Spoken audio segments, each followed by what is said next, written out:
वरदान में ये मांगा था कि मैं तीनों लोक में राज करूं।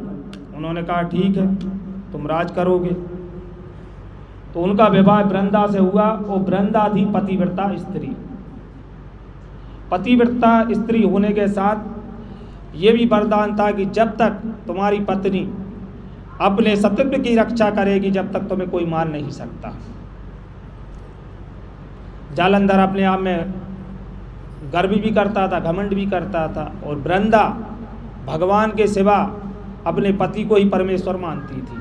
जब पति को भगवान सब कुछ मानने लगी, तो एक दिन विष्णु भगवान ने जालंधर का रूप लेकर उसके सतीत्व को भंग कर दिया। उस सतीत्व के भंग करने के बाद जालंधर की मृत्यु हो गई। और जालंधर की जैसे ही मृत्यु हुई तो वहाँ पर जो विष्णु भगवान जो जालंधर बने थे, वहीं पर उनको श्राप दे दिया। तो वहाँ पर वो भस्म हो गए वृंदा के द्वारा। तो वहीं पर पत्थर बन गए, और पत्थर बनने के बाद उनको सालक राम का नाम दिया गया। जो कार्तिक के महीने में तुलसी विवाह होता है, वो उन्हीं के साथ होता है सालक राम जी को। जब तक सालक राम में तुलसी नहीं चढ़ती है, तब तक सालक राम की पूजा नहीं मानी जाती है। बोलो सालक राम भगवान की। सालक राम भगवान को ही सत्यनारायण कहा जाता है। और सालक राम सिर्फ एक ही जगह मिलते हैं, नेपाल में गटकी नदी में। वहाँ आज भी चले जाओ तो सालक राम ही मिलेंगे, और कुछ नहीं मिलेगा। उस नदी की आज भी है मान्यता। और जो सालक राम हम लोग लेके आते हैं सब लोग, तो वहीं पर प्राप्त होते हैं। जो भी व्यक्ति जो सालक राम यानी सत्यनारायण भगवान को पूजन करता है, तो उसकी महत्वता है। अब तुलसी का ये जन्म हो गया, फिर तुलसी का ये जन्म के बाद तुलसी की महत्वता क्या है, तो पद्म पुराण बताता है कि तुलसी मैया की पूजन बिगर कोई चीज, जैसे भगवान कृष्ण को है, सालक राम जी को है, विष्णु भगवान को है, राम जी को है, इनको अगर तुलसी का भोग नहीं लगाया जाता तो भगवान तुलसी यानी भोग ग्रहण नहीं करते।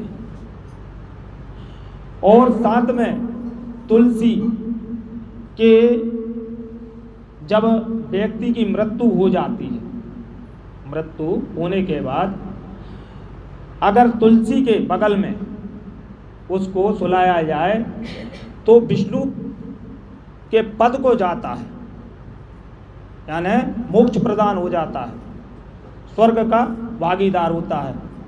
यानी तुलसी बट वृक्ष के बगल में तुलसी की महिमा ये है। पद्म पुराण बोल रहा है, और इसको आप पद्म पुराण लेके आना, लिखा हुआ है उसमें। और ये आता है गोरखपुर वाला, और कहीं का मत लेके आना, गोरखपुर में लिखा है। और राजेंद्र जी महाराज ने लिखा है पद्म पुराण में, पुराने समय में जिन्होंने ये बताया। तो ये शंकर की महिमा है। तुलसी का प्रभाव जब व्यक्ति को यहाँ तो कर दिया तो यहाँ से मोक्ष, अगर यहाँ नहीं कर पा रहा है तो जैसे ही मरघट में पहुँचता है और कपाल क्रिया करते हैं, तो कपाल क्रिया में घी के साथ तुलसी लकड़ी, तुलसी की एक लकड़ी लोग याद है तो लकड़ी डाला था।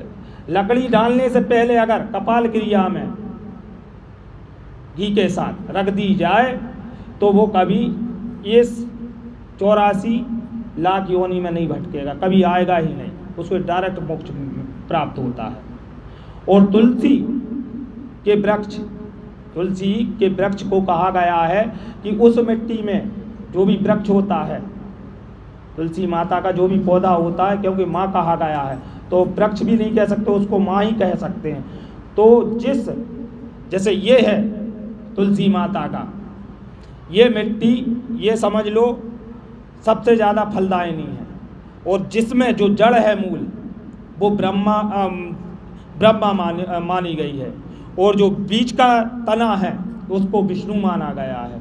और जो तुलसी के ऊपर के जो फूल हैं उनको क्या माना गया? मंजरी, उसको तुलसी मंजरी।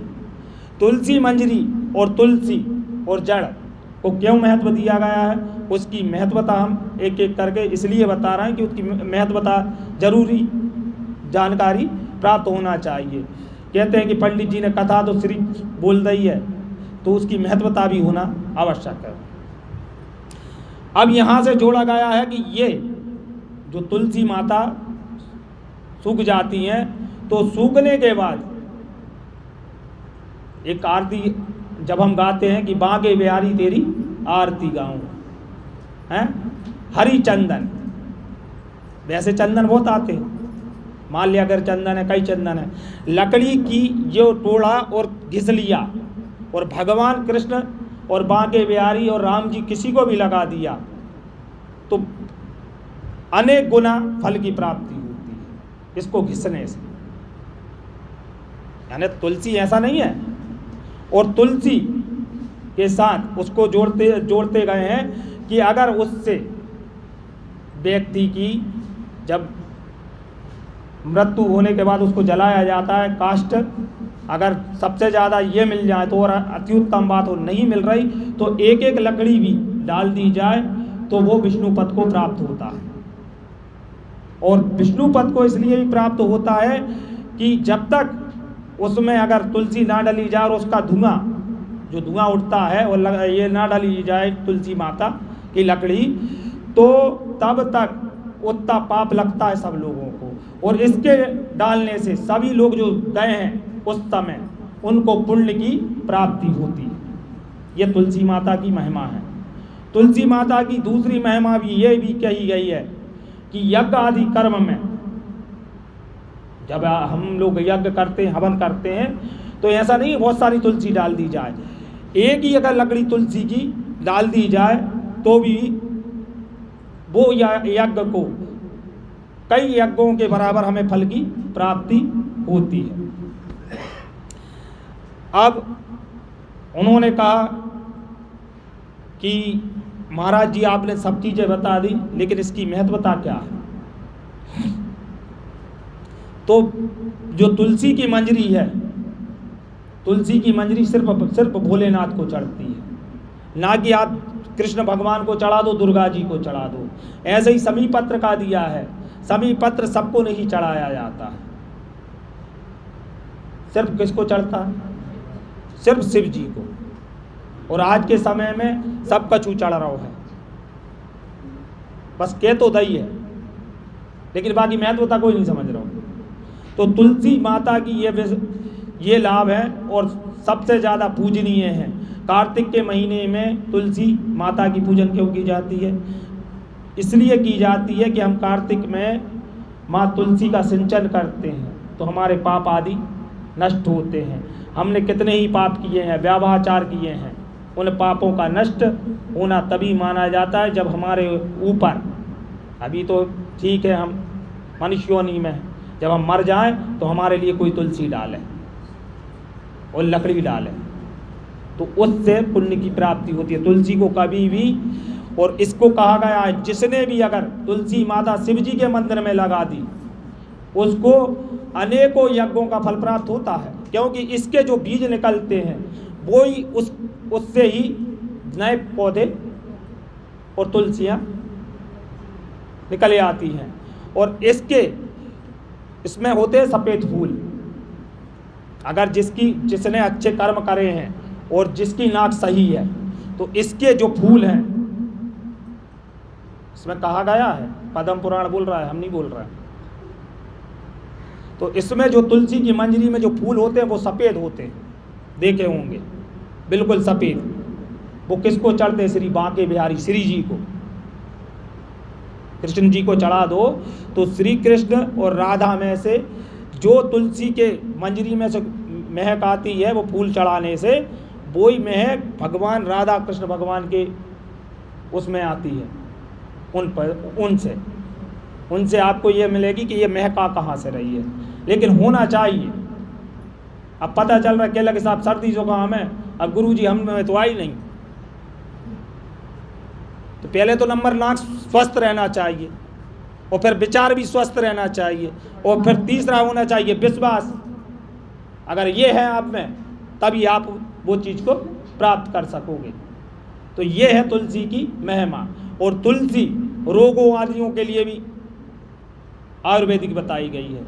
जैसे गौ माता का, गौ माता तो आजकल के समय में जितनी अपन पूजा पाठ कर रहे हैं कोई अर्थ की नहीं कहला रही है, क्योंकि गौ माता जब तक भटकेगी तब तक अपन सुख शांति से नहीं रह सके। गौ माता का इसलिए कहा गया है, वास्तु शास्त्र भी बोलता है और वेद भी बोलता है, क्योंकि कृष्ण भगवान ने जन्म बाद में लिया, पहले उन्होंने गौ माता को भेजा पृथ्वी के रूप में कि पृथ्वी तुम गौ माता बनो और तुम जाओ, तुम्हारे बगैर कोई काम नहीं होगा।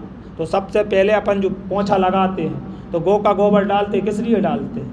कि हमारे घर की दरिद्रता चली जाए और कोई बुरी अलाएँ वलाएँ ना आए। जब हम 6 दिन अगर उसका लगाते तो रविवार के दिन नमक और जल का पोंछा लगाने से वास्तु दोषों का शांत होता है, ये कहा गया है। गौ मूत्र बच्चों को आज भी पिलवा दिया जाए तो सर्दी जुकाम काय बंद हो जाता है। लेकिन आज के चल रहा है देसी, एक साइड कर दो, अंग्रेजी दवाई जरूर चाहिए। तो दवाई जैसे ही भाई सर्दी जुकाम तो ले गए कहाँ? डॉक्टर के पास। अब बच्चे दे ही नहीं पा रहे, ताकि वो पता होते हुए भी हम अनजान बन रहे हैं। तो गौ माता हमारे लिए किस लिए श्रेष्ठ है? आज भी हम दूध अगर गौ माता का पीते हैं तो उससे हमारी शक्ति के साथ साथ हमारा स्वास्थ्य भी सही रहता है। लेकिन पलनियों को पसंद होगा ना आजकल, तो गौ की सेवा करे कौन? और गौ जब तक भटकत रहे, हम कितने भी पूजा पाठ अनुष्ठान करत रहे, तब तक हम शांति और सुख नहीं पा सकते। बोलो राधा कृष्ण भगवान की।